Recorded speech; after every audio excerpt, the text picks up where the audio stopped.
Hi, welcome to Give Me the Bible, where God's Word speaks for itself. In this video, I want to make a challenge to those of you who are Jehovah's Witnesses. And I make this challenge because I love you. It's not because I think I'm better than you, or I just want to be argumentative, or divisive, or contrary. It's a genuine challenge because I'm concerned for your soul and the souls of those that you teach. And this is the challenge. Know the original intention of the Bible writers. Know the original intention of the Bible writers. This is why I'm making these videos in my channel about the purpose of, 1 Timothy, the purpose of Matthew, the purpose of all of these books. Know the purpose of every single one of the 66 books in the Bible. Why was it written? When was it written? What was going on when it was written? What's the historical background and context of what was happening when that text was written?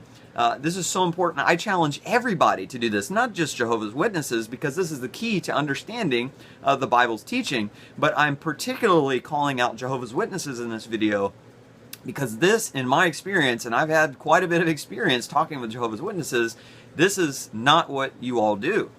You all take the Bible and you treat it as if it is a set of proof texts designed to answer our modern day questions. Now, let me give you an example of how that works. And this is a principle that's true of anything, of any text. We can make a text mean whatever we want it to mean, depending on the question we ask of it. So for instance, let's say we stumble across a text message by somebody. Maybe we find a phone on the side of the street or something, and on that phone there's a text message from a woman, and it just says, "I'm too busy." And that's all it says. Well, what if we ask the question, will this woman go on a date with me? Well, now it means, no, she won't go on a date with me. She's too busy, and probably it means she's not interested. Well, what if we ask a different question of the text? What if I ask, will this woman go to church with me?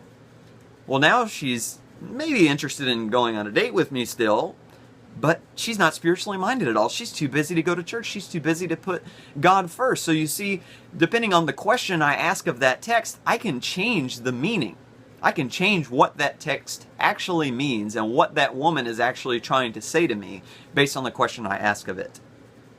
But what if that text was not written to answer any of those questions? What if she just wrote that text because she needed to vent, because she was exhausted and she just wanted someone to listen and say, "I'm sorry you're so busy. I understand and I'm praying for you and I'm here for you." What if that was why she wrote it? You see, we have to find out, in order to truly understand the meaning of that text, what was that woman's intention? We cannot pretend like she wrote that text to answer our questions, because that's just not necessarily true. And yet this is really the quintessential approach of the Jehovah's Witnesses. When you all hand out your pamphlets, they are full of questions. And they go through the Bible and they ask all these questions, and then they take texts completely out of context and pretend like those verses were written to actually answer our modern day questions.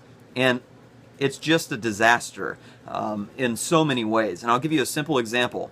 If I were to ask you as a Jehovah's Witness, where does the Bible teach about the Watchtower Society?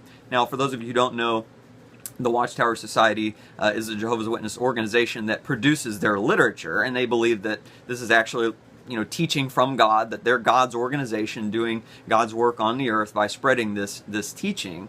If I ask where that is in the Bible, a Jehovah's Witness would say, oh, that's Matthew 24, okay, because they have the proof text memorized. They're going to go to Matthew 24, and they're going to look in verse 45, where Jesus tells a parable about a faithful slave and an unfaithful slave. And he says in verse 45, "Who then is the faithful and sensible slave from whom his master put in charge of his household to give them their food at the proper time?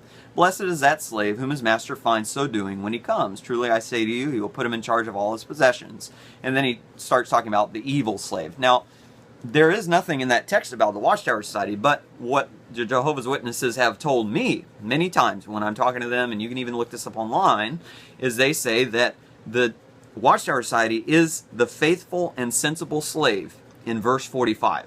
That Jesus is actually talking about how there will be this organization, the Watchtower Society, who will be faithful to the Lord and will provide food to the servants at the right time. And the food that they provide is the teaching, is the literature. So I just want you to see this is a classic example of not understanding that this has absolutely nothing to do with the Watchtower Society.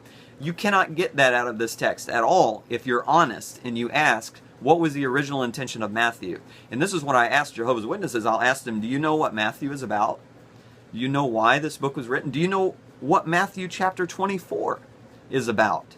Do you know what a parable is? Because they're also taking a parable and they're making a parable, which is basically a life teaching, just a general teaching about how to live life, and they're making it into some sort of prophecy about some organization that's going to come 1800 years later. That's just not how parables work in the Bible either. So again, to just ask this question, hey, I wonder where the Watchtower is, well, then you have to get really creative and look to the Bible and, oh, hey, there's the Watchtower. Well, no.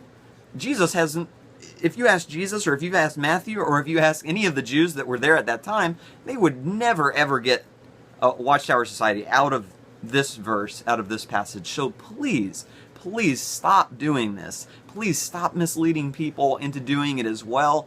I guarantee you, if you start to really study the Bible and know the historical context, you will leave the Jehovah's Witness organization, because you will not honestly be able to stick around with people abusing the text like this. And there's other reasons, and maybe I'll make some more videos about issues with Jehovah's Witnesses, but this is really the quintessential issue.